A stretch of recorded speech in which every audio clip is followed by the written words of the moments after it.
تو وہ احمد فراز نے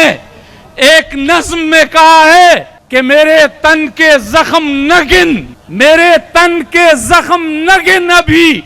میرے آنکھ میں ابھی نور ہے، میرے بازوؤں پہ نگاہ کر، جو غرور تھا وہ غرور ہے، اور مجھے دیکھ قبضے تیغ پر ابھی میرے کف کی گرفت ہے، مجھے دیکھ قبضے تیغ پر ابھی میرے کف کی گرفت ہے، بڑا منتقم ہے میرا لہو، یہ میرے نسب کی سرشت ہے، اور میں اسی قبیلے کا فرد ہوں جو حریف سیل بلا رہا، میں اسی قبیلے کا فرد ہوں جو حریف سیل بلا رہا، اسے مرگزار کا خوف کیا جو کفن بدوش صدا رہا۔ سو میرے غنیم نہ بھول تو کہ ہر ستم کی شب کو زوال ہے، سو میرے غنیم نہ بھول تو کہ ہر ستم کی شب کو زوال ہے، اور میرے غنیم نہ بھول تو کہ ہر ستم کی شب کو زوال ہے، تیرا جبر ظلم بلا سہی میرا حوصلہ بھی کمال ہے، اور تجھے مان جوشن و گرز پر مجھے ناز زخم بدن پہ ہے، یہی نام بر ہے بہار کا جو گلاب میرے کفن پہ ہے۔ آج صوبہ خیبر پختونخوا میں ہم روڈوں پر سفر نہیں کر سکتے، آج خیبر پختونخوا میں ہم موٹر وے پر سفر نہیں کر سکتے، آج فاٹا کے عوام اپنے گھروں سے حفاظت کے ساتھ نہیں نکل سکتے، آج بلوچستان کے لوگ اپنے گھروں سے حفاظت کے ساتھ نہیں نکل سکتے، اپنے گھر واپس حفاظت کے ساتھ نہیں آ سکتے۔ آپ نے ابھی حال ہی میں 4 صدا کے ہمارے اتنے بڑے شیخ الحدیث مولانا محمد ادریس کا جنازہ دیکھا، آپ نے مولانا حسن جان کا جنازہ دیکھا، آپ نے باجوڑ میں ہمارے علماء کے جنازے دیکھے، آپ نے فاٹا میں ہمارے علماء کے جنازے دیکھے، آپ نے ابھی بلوچستان کے ہنا میں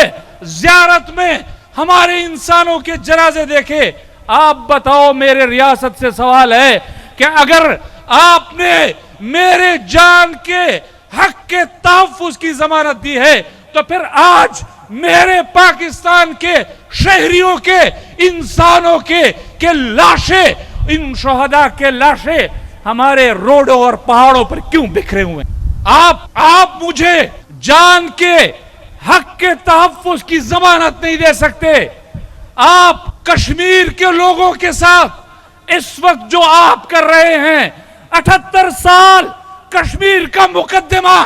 آپ نے ہندوستان کے خلاف لڑا، آج وہی ہندوستان 78 سال بعد کشمیر کا مقدمہ آپ کے خلاف لڑ رہا ہے۔ آپ بتائیے، آپ نے کشمیریوں کے جان کے حق کی حفاظت کہاں کی ہے؟ آپ نے سندھ کو ڈاکوؤں کے رام و کرم پر چھوڑا ہوا ہے، 2 سال کے، 4 سال کے، 6 سال کے بچے ڈاکوؤں کے ہاتھوں یرغمال، اور آپ کے امداد کے منتظر آپ 2 سال کے بچے کے جان کی حق کی حفاظت نہیں کر سکتے۔ آپ بتائیے کہ میں نے اس ریاست کے ساتھ اب جو اپنے جان کے حق کے تحفظ کا معاہدہ کیا ہے، وہ ریاست کیوں ناکام ہو گئی ہے میرے جان کی حفاظت میں؟ تو اگر آپ ہمارے جان کے حق کے تحفظ کی ضمانت نہیں دے سکتے،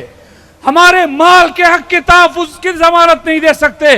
پورے خطے میں اگر پٹرول کی قیمتیں سب سے زیادہ ہیں تو وہ پاکستان میں ہیں، پورے خطے میں اگر بجلی کی قیمتیں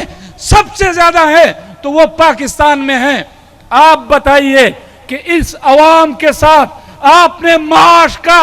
کہ ان کے حق کے تحفظ کی ضمانت اٹھائی ہے، آپ میری ریاست اور میری حکومت جواب دیے کہ اس حق کے تحفظ میں وہ ناکام کیوں ہو گئے ہیں؟ ایک طرف جمعیت علماء اسلام کا کردار ہے کہ ہم جب آپ ہندوستان کے خلاف لڑتے ہیں، جمعیت علماء اسلام آپ کے شانہ بشانہ کھڑی ہوتی ہے، جب آپ سعودی عرب کے حرمین اور شریفین کے تحفظ کی ذمہ داری اٹھاتے ہیں، جمعیت علماء اسلام آپ کی پشت پر کھڑی ہوتی ہے۔ آپ بتاؤ کہ میں نے اس ریاست کے ساتھ اپنے حق کے حکمرانی کے حق کے تحفظ کا معاہدہ کیا ہے، میری ریاست مجھ سے میرا حق کے حکمرانی کا حق کیوں چھین رہی ہے؟ اتنے سنگ دل نہ بنو، اتنے سنگ دل نہ بنو، کچھ تم مروت سیکھو۔ تم پہ مرتے ہیں تو کیا مار ہی ڈالو گے؟ ہم ریاست پاکستان پر مرتے ہیں، ہم پاکستان کے آئین پر مرتے ہیں،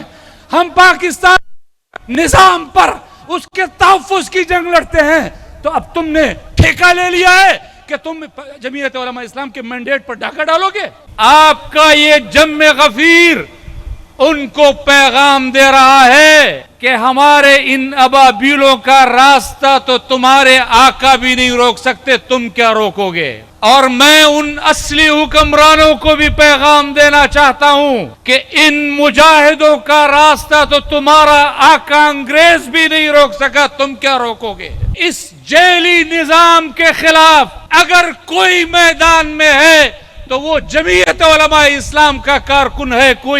کوئی جیلی حکمران پاکستان میں عوام کے حق کے حکمرانی کو غصب نہیں کر سکتا۔ جمعیت علماء اسلام کا کارکن اس کے خلاف میدان میں کل بھی کھڑا تھا،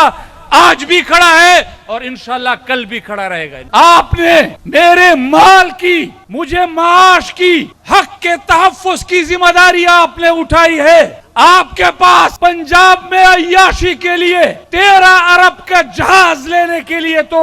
پیسہ موجود ہے، لیکن پنجاب کے لوگوں پر وہ پیسہ خرچ کرنے کے لیے موجود نہیں ہے۔ آپ کے پاس سندھ میں ماہانہ 100 ارب روپیہ کرپشن کے ذریعے اٹھا کر اسمبلیاں خریدنے کے لیے تو پیسہ موجود ہے، عوام کو دینے کے لیے آپ کے پاس پیسہ موجود نہیں ہے۔ آپ کے پاس خیبر پختونخوا میں وہ لوگ جو اپنے آپ کو پاک شفاف کہتے ہیں، ان کے پاس انہوں نے بھی پیپلز پارٹی سے طریقہ سیکھ لیا ہے کہ پیسے کماؤ اور پھر اسمبلیاں خریدو، پھر سیٹیں خریدو، پھر حکومتیں خریدو۔ آپ بتائیے کہ آپ جمعیت علماء اسلام کے مینڈیٹ کے حق پر ڈاکہ کیوں ڈالتے ہیں؟ جس خان صاحب کہہ رہے تھے، آپ سے مطالبہ کر رہے تھے کہ پنجاب کس کا، کے پی کس کا، بلوچستان کس کا، سندھ کس کا، کشمیر کس کا، آپ کہہ رہے تھے مولانا کا۔ میں آپ کو بتانا چاہتا ہوں کہ مولانا عبدالواسع صاحب نے صحیح نشاندہی کی کہ بلوچستان کس کا، اس کا، پنجاب کس کا، اس کا، کے پی کس کا، اس کا، کشمیر کس کا، اس کا۔ پاکستان کے لوگوں کے لیے اور مولانا کے لیے آپ نے چھوڑا کیا ہے؟ آپ نے تو ہر چیز پر ان کو قابض اور غاصب بنا دیا ہے۔ اور ہم پاکستان کے آئین کے محافظ، ہم پاکستان کے جمہوریت کے محافظ، ہم پاکستان کے نظام کے محافظ، ہم پاکستان کی ریاست کے محافظ، اور اس کے باوجود جب مینڈیٹ پر ڈاکہ ڈالا جاتا ہے تو جمعیت علماء اسلام کے مینڈیٹ پر ڈاکہ ڈالا جاتا ہے۔ اگر آپ حکومتیں چھینتے ہیں تو جمعیت علماء اسلام کی حکومتیں چھینتے ہیں۔ آپ نے کے پی کی حکومت کو جمعیت سے چھینا، آپ نے بلوچستان کی حکومت کو جمعیت سے چھینا، آپ نے ابھی گلگت بلتستان میں جمعیت کے مینڈیٹ پر شب خون مارا ہے۔